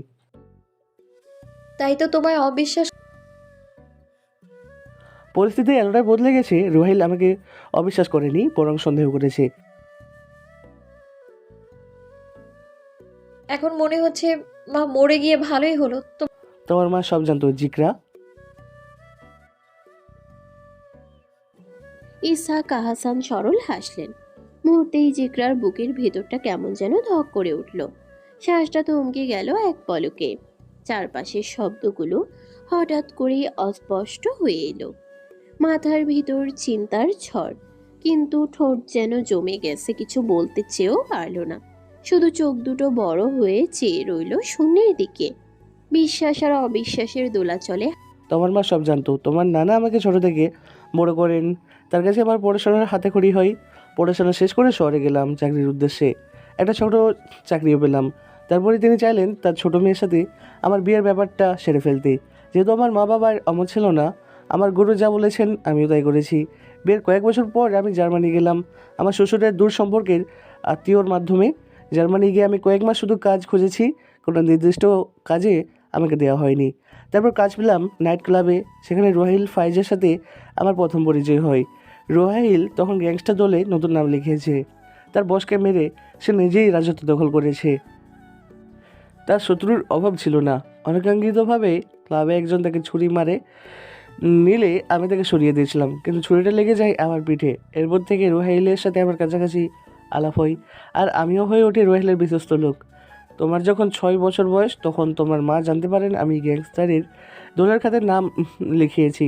তাকে না বলার কোনো কারণ ছিল না, কেননা ততদিনে আমি যে পরিমাণ অর্থ সমর্পণের মালিক হয়েছি তা তোমার মায়ের সন্দেহের দুয়ার খুলতে বাধ্য করে। তবে রোহাইলকে তুমি বিয়ে করে কাজটা তুমি ঠিক করলে না। আমি স্বেচ্ছায় এই বিয়ে করিনি বাবা। জানি, কিন্তু তবুও বলছি বিয়েটা না করে উত্তম ছিল। এমন একটা সম্পর্কে জড়িয়ে গেলে না পাবে স্বাধীনতা আর না পাবে ভবিষ্যৎ ভরসা। তোমার মাকে দেখো, ক্যান্সারে ধুকে ধুকে মরেছে সে। তুমি যখন ইমেল করতে তোমার মায়ের উন্নত চিকিৎসার জন্য দেশের বাইরে নিতে চাও, ইহান আমাকে প্রত্যেকটা ইমেল পড়ে শুনিয়েছে। অথচ দেখো আমি অনেকবার এখান থেকে পালিয়ে যেতে চেয়েছি, কিন্তু পারিনি। আমার জীবনের সমাপ্তি নিজ হাতে টানতে চেয়েছি। একমাত্র রোহাইল স্বেচ্ছায় তোমাকে মুক্তি দিলে তবেই তুমি মুক্তি পাবে। অবশ্য ইসহাক আহাসান দীর্ঘ সেদিন যে তোমায় কিডন্যাপ করলো, রাস্তায় ছুঁড়ে ফেললো, আর তোমার কিডন্যাপকে সেই খুন করলো, সব কিছু করেছে পুরো পরিকল্পনার মাস্টারমাইন্ড ইহান। জিকরা চোখ বন্ধ করল। ইহানকে সে এতটাও ধূর্ত ভাবেনি। অথচ দরজায় টোকা পড়ল। কে যেন এসেছে। খাবারের ট্রে হাতে লিলি ভেতরে ঢুকলো। লিলির পানে তাকিয়ে ইসহাক বলেন, জিকরাকে নিয়ে যাও, আমি খেয়ে দিয়ে বিশ্রাম করব। কপালে হাত ঠেকিয়ে নীরবে শুয়ে আছে রুহাইল ফায়াজ। জিকরা কক্ষে ফিরে চুপচাপ রুহাইলের পাশে বসলো। তার গলা শুকিয়ে কাঠ। কি এক জটিল পরিস্থিতি। ওষুধ আপনি আপনি কোনো তান্ত্রিক যে তন্ত্রের জাদু বলে সেরে উঠবেন? ওষুধের বক্সটা কোথায় যেন? জিকরা খুঁজে খুঁজে রুহাইলের জন্য ওষুধ বের করলো। গ্লাস ভর্তি পানি নিয়ে বাড়িয়ে দিল ওষুধ। ওষুধটা নিন। রুহাইল ওষুধ খেয়ে চুপচাপ আসো, একটু বুকে মাথা রাখো। সে বুকে মাথা রাখো যে বুকটা তুমি নিজে রক্তাক্ত করেছ।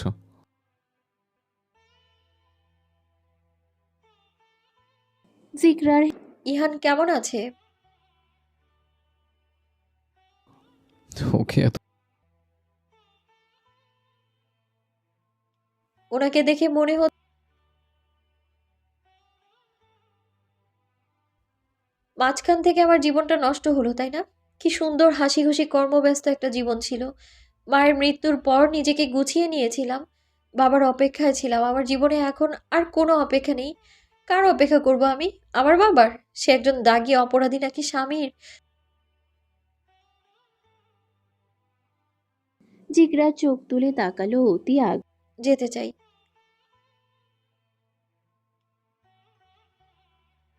রুহাইল হাত বাড়িয়ে জিকরার বুকে হাত রাখলো।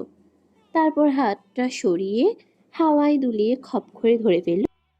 আচ্ছা, তোমার বুকের ভেতর যে প্রজাপতিটা ডানা ঝাপটে উঠতে চাইছে, সে প্রজাপতিটা এখন আমার দখলে। এর মানে কি জানো? উড়ে উড়ে তোমার মন মস্তিষ্ক পর্যন্ত স্থির রাখো, বাইরে বের করতে চেও না। আমি খপ করে ধরে ফেলবো। তোমার শেষ যেখানে চার দেওয়া। এসে রুহাইল নিজের বুকে হাত রাখলো। সেলাই করা ব্যান্ডেজটা এক টানে টেনে ছিঁড়ে ফেলল। সেলাইয়ের স্থানে টান লেগে রক্ত ভিজে উঠেছে শার্ট।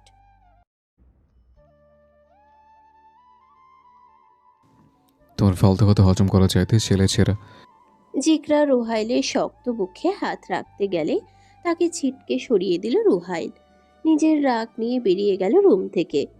সিগারেটের ধোঁয়ায় উড়ানো ইসহাক আহসানের পানিয়ে শ্লেষ হাসল রুহাইল।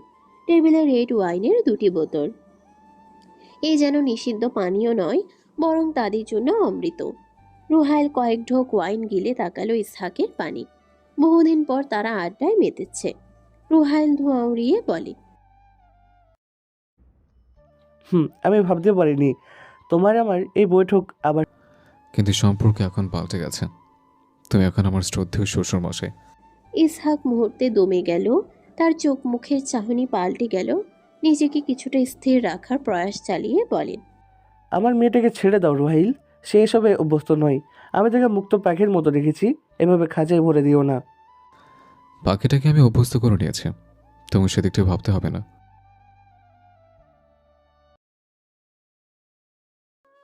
না, আমার ওয়াইফকে সরিয়ে দিতে বলছেন? ওর জন্য আমি আপনার বিরুদ্ধে যেতে প্রস্তুত আছি। আপনি বরং আমার বিরুদ্ধে যান, দল গঠন করুন। এবারে মিশনটা না হয় আপনার মেয়েকে নিয়ে হবে। তুমি ওকে ছাড়বে না? রুহাইল বাঁকা হাসল। তার চোখে খেলে গেল অজানা রহস্যের মায়াজাল। সকাল সকাল জিকরা ধীরে ধীরে চোখ মেলে। জানালার ফাঁক দিয়ে আসা নরম সূর্যের আলোতে মুখটা ঝলমল করে ওঠে। এক মুহূর্ত বিছানায় স্থির থেকে সে গা এড়িয়ে দেয়। ঘুম ভাঙা আচ্ছন্নতা কাটানোর চেষ্টা করে। রুহাইল ড্রেসিং টেবিলের সামনে দাঁড়িয়ে চুল ব্রাশ করছিল। তার তাড়াহুড়া ভাবটা দেখে জিকরা ইদ্রিস আহসানের সাথে সাক্ষাৎ কর। জিকরার ঘুমটা চট করে পালিয়ে গেল। শেষ দিন মানে কি বলছেন আপনি? ইশাক আর ইদ্রিস বহুদিন পর। জিকরা অতি সত্বর উঠে দাঁড়ালো। বেফাঁসে পেটের দিকটা টান লেগে তীব্র ব্যথায় কুঁকড়ে গেল। রুহাইল দেখেও না দেখার ভানে পড়ে রইল। এই মেয়েটার এতটা জেদ। জিকরা আর রুহাইলের সাথে কোনো কথাই বলল না। সে ছুটে চলে গেল ইসহাক আহসানের কাছে। বাবা, চাচা জানের সাথে দেখা। তুমি আমি যাব বাবা। তোমরা নিশ্চয়ই কোনো কুমতলবে যাচ্ছ, তাই না? আমাদের কাছে সুমতলব আশা করে লাভ নেই জিকরা, তুমি নিজে। আমি যাব, তোমাদের সাথেই যাব। হঠাৎ জিকরার হাতে টান লাগলো। রুহাইল তাকে টেনে নিয়ে যাচ্ছে। ইসহাক রোহাইল, ওকে কোথায় নিয়ে যাচ্ছ? ও যাবে আমাদের সাথে, তার তো খুব দেখার শখ হয়েছে। ঝড়ো হাওয়ার মতো তীব্র দৃষ্টিতে একে অপরকে চেয়ে আছে দুই ভাই। দীর্ঘদিনের শত্রুতা যখন চোখে আগুন জ্বালিয়ে দেয়, তাদের চারপাশে নিস্তব্ধতা, শুধু বুকের ভেতর প্রতিশোধের আগুন দিকি দিকি জ্বলছে। একজনের হাতে রিভলভার চকচক করছে, অন্যজনের মুষ্টি শক্ত হয়ে আসে, যেন যে কোনো মুহূর্তে বিস্ফোরণ ঘটবে। শৈশবের স্মৃতিগুলো মুহূর্তের জন্য ভেসে ওঠে, কিন্তু বিদ্বেষের তীব্রতায় তা নিমিষেই বিলীন হয়ে যায়। তীব্র ঝড়ের প্রথম বজ্রপাতের মতো এক মুহূর্তের দ্বিধার পর শুরু হয় এক বাক্যের নিষ্ঠুর সংঘর্ষ। তুই বেঁচে ফিরলে কেন? না ফিরলে আফসোস থাকতো না? তোমার গর্দানেও বলি আমার আগমন। এই সাহস তোর নেই। ইসোহাক অতীত ভাব। ইসোহাক অতীত ভাব। আমাদের ছোটবেলার কথা ভাব। আব্বা আম্মার পর তুই আমাকে আগলে আগলে বড় করেছিস, আর এখন তুই আমাকে মা রবি। আমি বেইমানি করিনি, তাই আমার দুঃখ নেই, আফসোস নেই। ইসহাকের কথায় দৃঢ়তা প্রকাশ পায়, তার মাঝে নেই কোনো কোমলতার আভাস। ইসহাককে দমানো সহজ কথা নয়। ইদ্রিস কিছুটা নাটকীয় ভঙ্গিতে বলে, তাহিরার কি হবে? এইসব ভুলে আমরা নতুন করে চলতে পারি। আমাদের জীবন নতুন করে গড়ে তুলব। কথা দিচ্ছি ভাই। আমার জীবনে আর কিছু অবশিষ্ট নেই। মেয়ের চোখের দিকে তাকালে আমি আমার জন্য ঘৃণা দেখতে পাই। আমার স্ত্রীর মৃত্যুর কারণ ছিলি তুই। যদি এহানের সাথে দলে গড়ে এসব না করতি তাহলে ব্যাপারটা এত দূর যেত না। আমার মেয়ের ভবিষ্যৎ অন্ধকার জগৎ গ্রাস করে। সে তার চাকচিক্য জীবন, অথচ সেই জীবনে কোনো স্বস্তি নেই, শান্তি নেই। রুহাইল আর চোখে তাকালো ইসহাক আহসানের পানে।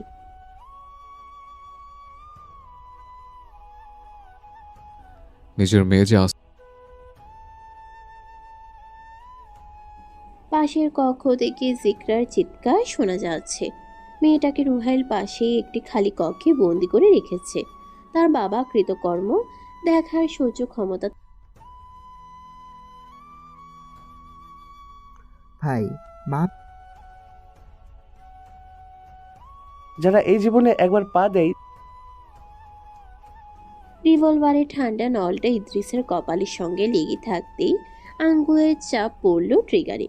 মুহূর্তের ভেতর বিস্ফোরণের মতো শব্দ, বারুদের গন্ধে বাতাস ভারী হয়ে উঠল। বুলেট করটির হাড় ভেদ করে মগজের ভেতর বিস্ফোরিত হলো। স্নায়ুগুলো ছিন্ন ভিন্ন হয়ে ছিটকে পড়ল দেয়ালে। দেহটা ধাক্কা খেয়ে পেছন দিকে গড়িয়ে পড়ল। চোখে জমে রইল বিস্ময় আর আতঙ্কের ছায়া। লাল স্রোত গড়িয়ে এসে মেঝেতে একটা থকথকে পিচ্ছিল স্তর বানালো। দেয়ালে রক্তের ছোপ, মগজের টুকরো ছিটিয়ে এক বিভীষিকাময় দৃশ্য তৈরি করলো। চারপাশের নীরবতা যেন গুলির প্রতিধ্বনি শোষণ করে আরো ভারী হয়ে উঠল। রুহাইল 2 কদম পিছিয়ে গেল। হঠাৎ এমন কিছু হতে পারে তার ভাবনাই ছিল না। পুনরায় ট্রিগারের চাপ পড়ল, ধারালো বুলেটগুলো ছুটে আসলো পরপর। ইদ্রিসের শরীর ঝাঁঝরা করে দিল। জিগরার গলা পাওয়া যাচ্ছে না। মেয়েটা কি গুলির শব্দে থমকে গেছে? রুহাইল জিগরাকে একবার ডাকলো, তবে সাড়া পাওয়া যাচ্ছে না। দ্বিতীয়বার ডাকতেই জিগরার হাউমাউ কান্নার শব্দে ইসহাকের টনক নড়ল। হাত থেকে ছুঁড়ে ফেলল রিভলভার। রুহাইল কিলরুম থেকে বের হয়ে জিগরার কাছে গেল। মেয়েটা দেয়ালে মাথা। এমন জীবন আমার কেন জিগরা এলো না। রুহাইল টেনে আনলো তাকে এবং নিয়ে গেল ইসহাক আহসান। তোমার বাবা এমন। উনি আমার বাবা না, উনি ধোঁয়ায় ভরা অন্ধকার ঘরে 3 জন মুখোমুখি, চোখে সন্দেহের ছায়া, টেবিলে বন্দুকের ঝলক, শব্দ কম, নিঃশ্বাস ভারী। একটা ভুল মানে রক্ত, বিশ্বাস আর ধোকায় মোড়া ঠান্ডা যুদ্ধের অগ্নি পরীক্ষা। ব্রিয়নকে দেখা গেল নিশ্চিত তবে বিব্রত রূপে। রুহাইলের ভাবাবেগ নেই। সে নিশ্চিন্তে ভ্যাপ টানছে, ধোঁয়ার কুণ্ডলি উড়ছে ধীরে। ঠোঁটের কোণে অন্যমনস্ক এক আত্মভোলা ভাব, চোখ আধবোজা, মনে হচ্ছে চিন্তার স্রোত হারিয়ে গেছে ধোঁয়ার সঙ্গে।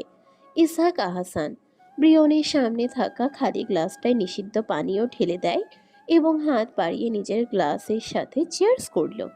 ইসহাক গ্লাসে চুমুক দিয়ে ব্রিয়ন। আপনি আমাকে ভুল বুঝছেন, এটা অস্বাভাবিক কিছু নয়। ভিডিওর এসএসডিটা আপনি ফিরে পেয়েছেন? সেটা রোহেলের কাছে আছে। ভিডিও করেছেন বলেই এতটা পোয়াতে হয়েছে। এইসব প্রমাণ সরিয়ে দিন, ঝামেলাতেও পড়বেন না। রুহাইল কিঞ্চিত হাসলো, পায়ের উপর পা তুলে বলল, সেসব নিয়ে আপনাকে ভাবতে হবে না মিস্টার ব্রিয়ন। C20 গ্রুপে আছেন, গ্রুপেই থাকুন। আর বাহ্যিক দিক দিয়ে আপনি একজন। ব্রিয়ন রুহাইলের কথার প্রত্যুত্তর করল না। তা ইসাক সাহেব, আপনার সাথে রুহাইলের সম্পর্ক তো আরেক ধরনের বাদলো। এখন তো জামাই শ্বশুরের সম্পর্ক। ব্রিয়নের কথায় রুহাইল কিঞ্চিত হাসলো। তার ভাব দেখে মনে হচ্ছে সে যেন বেশ মজাই পেয়েছে। তবে ইসহাক আহসান এই সম্পর্কটা মেনে নিতে পারছেন না। বিরক্তি তেতে উঠলেন তিনি। আমি রোহেলের মেয়ে জামাই হিসেবে মানে। রুহাইল আর চোখে তাকালো। ব্রিয়ন ব্যাপারটা বেশ বুঝতে পারছে। এবার জামাই শ্বশুরের নীরবে লড়াই চলছে। তোমার জন্য শিয়া বেটার ছিল। শ্বশুর তোমার চেয়ে কম নাকি? আমার বুকে যেভাবে আঘাত করেছে আমি সফল। আমি তাকে এভাবে গড়ে তুলতে চেয়েছি।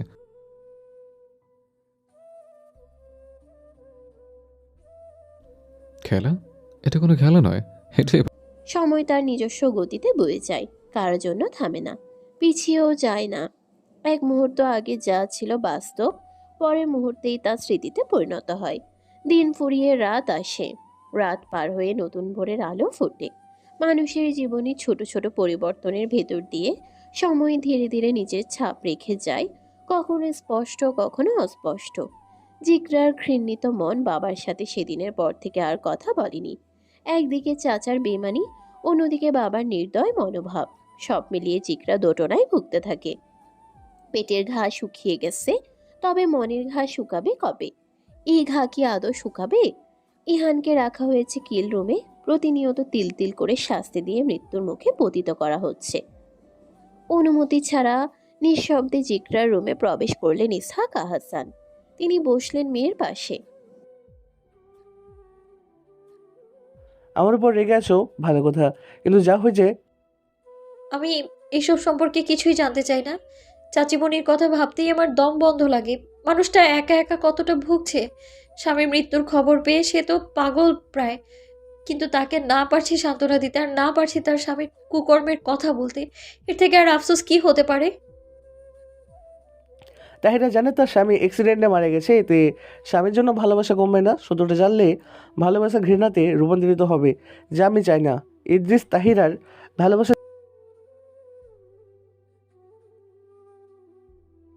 অবশ্য আমি তোমাকে আজ রাতে তুমি রুহাইলের সাথে বাইরে যাওয়ার জেদ করবে, এতটা জেদ করবে সে যেন তোমাকে নিয়ে রাতের শহর দেখাতে নিয়ে যেতে বাধ্য হয়। আমিও যাব তোমাদের সাথে। এর মাঝে আমি রুহাইলের কথাই ব্যস্ত করে দিব, আর তুমি সেই সুযোগে পালিয়ে যাবে।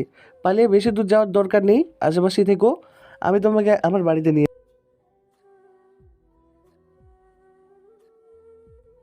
হুম, এখানে আমার ছোট্ট একটা বাসা, রুহাইল প্রশ্নই আসে না।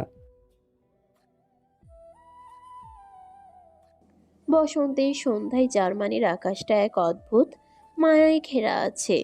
নীলচে কমলা আকাশে হালকা মেঘ ভাসছে, আর গোধূলির আলো শহরের ভবনগুলোতে সোনালি ছাপ ফেলে। ঠান্ডা হাওয়া ফুলের গন্ধ বয়ে আনে জিকরার নাকে। রাস্তার পাশে চেরি ব্লসমের ছড়া পাপড়ি বাতাসে ঘুরপাক খায়। হালকা বৃষ্টির সম্ভাবনায় বাতাসে এক ধরনের শীতল আকুলতা ছড়িয়ে পড়েছে। রুহাইল এসেছে মাত্রই গোসল সেরে এলো, ভেজা চুল, উদাম শরীর। ওই যে বুকের একপাশে দেখা যাচ্ছে সেলাইয়ের চিহ্ন। এই আঘাতটা জিকরা নিজেই দিয়েছিল। মেয়েটা এগিয়ে রুহাইল, আমার আজ ভালো লাগছে না। এভাবে কতদিন থাকবো বলুন তো? এক বাড়িতে হেঁটে বসে থাকতে থাকতে ক্লান্ত হয়ে গেছি আমি। ক্লান্ত। ক্লান্ত তো আমি হই, তোমাকে মারাতে মারাতে। আমি মজা করছি না, আমাকে কোথাও নিয়ে যান। রুহাইল কিয়ৎক্ষণ চুপ রইল। একবার ভাবলো সত্যিই তো, মেয়েটা একা বাড়িতে থাকতে থাকতে একঘেয়ে বিরক্ত হয়ে গেছে। আজ বাইরে থেকে ঘুরে আসলে মন্দ হয় না। ঠিক আছে, নিয়ে যাব। জিকরা একগাল হাসলো। জানোয়ারটা যে এতটা সহজে মেনে যাবে তা তো ভাবনাই ছিল না। ড্রাইভিং সিটের পাশে বসেছে ইসহাক আহাসান। রুহাইল তাকে আনতে চায়নি, কিন্তু ইসহাক নাকি মাঝ রাস্তায় নেমে যাবে, তার গুরুত্বপূর্ণ কাজ আছে। এই নিয়ে আর কথা বাড়ালো না রুহাইল। অনেকটা রাস্তা পেরিয়ে তারা নামলো একটি ক্যাফের সামনে। সাধারণের মাঝে ক্যাফেটা অসাধারণভাবে সাজানো। জিকরা ইসহাক গাড়ি থেকে নামলো। রুহাইল নেমে ড্রাইভার আদেশ পেয়ে ছুটে গেল ক্যাফের ভিতর। জিকরা আশপাশ পরখ করছিল। রুহাইল আর ইসহাক নিজেদের মাঝে কথায় ব্যস্ত। রুহাইল জিকরার দিকে ততটাও খেয়াল করেনি। এই সুযোগে জিকরা উল্টো দিকে হাঁটা আরম্ভ করলো, আর ইসহাক মেয়ের দিকে তাকিয়ে আছেন জহুরি চোখে। ঘুমন্ত জিকরা উষ্ণ এক আলিঙ্গনে বন্দি। রুহাইলের প্রশান্ত নিঃশ্বাস তার কাঁধে ছড়িয়ে দেয় গভীর এক আশ্রয়। বুকের তলে লুকিয়ে রাখা স্পন্দনে মিশে থাকে এক নিঃশব্দ ভালোবাসা, যেন স্বপ্নের ভেতরেও তারা একে অপরের অস্তিত্ব আঁকড়ে ধরে আছে।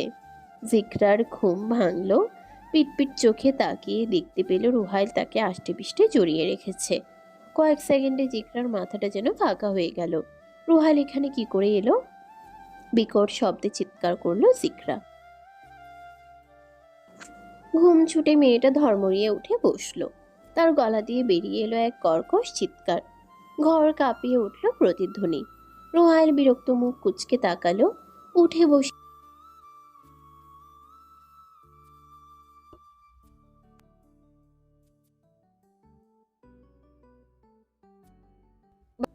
আমার হারে মনের মন নিয়ে ভেগে যাচ্ছিল, তাই আটকে রেখেছে। জিগরা দ্রুত বিছানা ছেড়ে নামলো। রুম থেকে বের হয়ে যখনই বসার ঘরে প্রবেশ করলো, দেখতে পেল ইসহাক আহসানকে বেঁধে রাখা হয়েছে চেয়ারের সাথে। তখন জিগরা পালিয়ে গেলে ইসহাক, রুহাইল দুজন দুই দিকে জিগরাকে খুঁজতে আরম্ভ করলো। রুহাইল ভেবেছিল জিগরাকে হয়তো তার শত্রুপক্ষের কেউ কিডন্যাপ করেছে। তবে মেয়ে হারিয়ে ইসহাক আহসানের খুব বেশি অতিশয় ভাবটা না থাকায় রুহাইলের মনে সন্দেহের বাসা বাঁধে। মনে মনে ভাবতে থাকে, সর্ষেতে ভূত নেই তো। অনেকটা রাস্তা যাওয়ার পর পুনরায় ক্যাফের সামনে এলো রুহাইল। ক্যাফেতে থাকা সিসিটিভি ফুটেজগুলো চেক করে দেখতে পেল একটু আগে ইসহাক আর জিকরা একটি গাড়িতে উঠেছে। তার মানে সবটাই সাজানো পূর্ব পরিকল্পিত। ইসহাক আহসানের বাড়ি ছাড়া তারা আর কোথায় যাবে? যাওয়ার কি জায়গা আছে নাকি? এসব ভেবে বিদ্রুপ হাসল রুহাইল। তখন মধ্যরাত। ইসহাক রুহাইলের বাড়িতে ফিরল। রুহাইল তার জ্যাককে কোলে নিয়ে জিগরাকে পাইনি। রোহাইল, তুমি কিছু একটা করো। তামাশা করতে এসেছো আমার সাথে? জিগরা তোমার কাছে মিথ্যা না। ইসহাক চমকে গেল। থতমত চোখে তাকালো রুহাইলের পানে। অপরদিকে রুহাইল এতটাই রেগে আছে যে সে হিতাহিত জ্ঞানশূন্য হয়ে পড়েছে। একজন গার্ডকে ইশারায় ডেকে বলল, আমার শখের জ্যাককে খাঁচে রেখে এসো, তার জন্য আজ স্পেশাল খাবার হবে। জিগরা আমার অবাধ্য বউ আজ জ্যাকের খাদ্যে রূপান্তরিত হবে। ইসহাক ভয়ে শিউরে উঠলেন। তিনি জানেন রুহাইল কতটা জানোয়ার গোছের মানুষ। সে জিততে সাথে এমনটা করতে অন্তরাত্মাও কাঁপবে না। ইসহাক রুহাইলের হাত আমার মেয়ের দোষ নেই, তাকে আমি বলেছিলাম পালিয়ে যেতে। আগে ভাবা উচিত ছিল। এই নাও জিগরা, আমার বাড়িতে আছে, চাবি নিয়ে যাও। আমার মেয়েকে আর কোনোদিন পালাতে বলবো না, সে থাকুক এখানে। এসব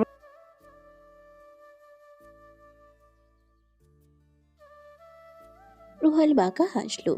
চাবিটা হাতে তুলে গার্ডকে ইশারা করলো ইসহাককে বন্দি করতে। অপরদিকে রুহাইল ইসহাকের বাড়ি গিয়ে জিকরার কাছে পৌঁছে গেল। মেয়েটা তখন ঘুমে আচ্ছন্ন, হয়তো শান্তির ঘুম দিয়েছে। এই ঘুমের মাঝেই রুহাইল তার নাকে ক্লোরোফর্ম দিয়ে অজ্ঞান করে দেয়। তারপর নিয়ে আসে জিকরার নির্দিষ্ট ঠিকানায়। হাত পা বাঁধা অবস্থায় ইসহাককে মুক্ত করতে জিকরা কাঁদতে কাঁদতে বসলো রুহাইলের পা জড়িয়ে। আর কখনো যাব না, বাবাকে ছেড়ে দিন। তোমায় বলেছিলাম এর চার দেওয়া। এবার থেকে যা বলবেন তাই হবে। আমি পাতালে গেলেও আপনি আমায় খুঁজে আনবেন, এটুকু বোঝা। রুহাইল হাসল। জিকরাকে টেনে আনলো নিজের কাছে। শুরু থেকে যা হচ্ছে কোনো কিছুই কি স্বেচ্ছায় হয়েছিল? স্বেচ্ছা গ্রহণ করলেই শান্তি, আর প্রতিরোধ করলে অনিবার্য অশান্তি। কোন দিন 3 বছর কম সময় নয়। জিকরার জীবন থেকে ধীরে ধীরে পা ফেলে কেটে গেল 3 বছর।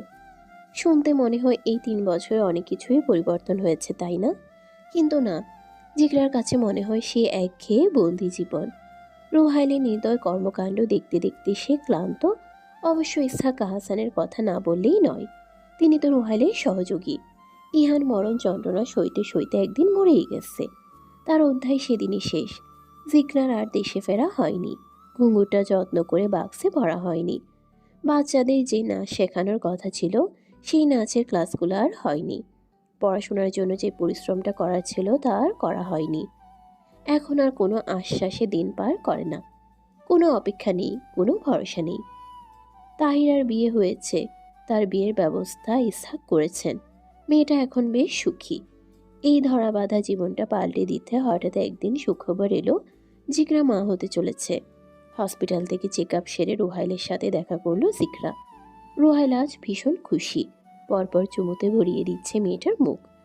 অথচ জিকরা নীরব শান্ত। ভয়ে তার দম বন্ধ হয়ে আসছে। একটা বাচ্চা আসবে, এই সংবাদ যতটা সুখের, কিন্তু বাচ্চাটা কোন পরিবেশে বড় হবে তা ভাবতেই দম বন্ধ লাগছে জিকরার। বাড়ি ফিরে সে চুপচাপ সোফায় বসলো। ইসহাক বাড়িতে নেই। রুহাইল আজ এই সুসংবাদে এতটাই মরিয়া হয়ে উঠেছে জিকরার জন্য, নিজে গিয়ে গ্লাস ভর্তি পানি এনেছে। পানি পান করে জিকরা সাহস নিয়ে বলল, রুহেল, একটা কথা ছিল। বলো বড়। আসলে এই পরিবেশে একটা বাচ্চা। জিকরার কথার মাঝে একজন গার্ড জুসের গ্লাসটা বাড়িয়ে দিতেই জিকরা ধরতে গিয়ে বেফাসে গ্লাসটা তার গায়ে পড়ল। রুহাইলের মেজাজ এটাই খারাপ হলো। হাত মুঠো করে রিভলভারটা নিয়ে গার্ডটার কপাল বরাবর শুট করলো। গুলির আওয়াজ প্রতিধ্বনিত হয় শূন্যতার মধ্যে, যেখানেই পৌঁছে মৃত্যু তার ছায়া ফেলে। হঠাৎ ছড়ে পড়ে এক তাজা প্রাণ। জিকরার গা গুলিয়ে উঠে, মাথাটা কেমন ভনভন করছে। মুখের কথাটুকু গিলে খেয়েছে সে, আর সাহস নেই, আর শক্তি নেই। ধীরে ধীরে প্রাণ পাখিটা উড়ে গেল। তবে গার্ডটার চোখ খোলা ছিল। রুহাইল গার্ডটার চোখের উপর হাত রেখে চোখগুলো বন্ধ করে ফিসফিস করে বলে, I love blood, I love. সমাপ্ত।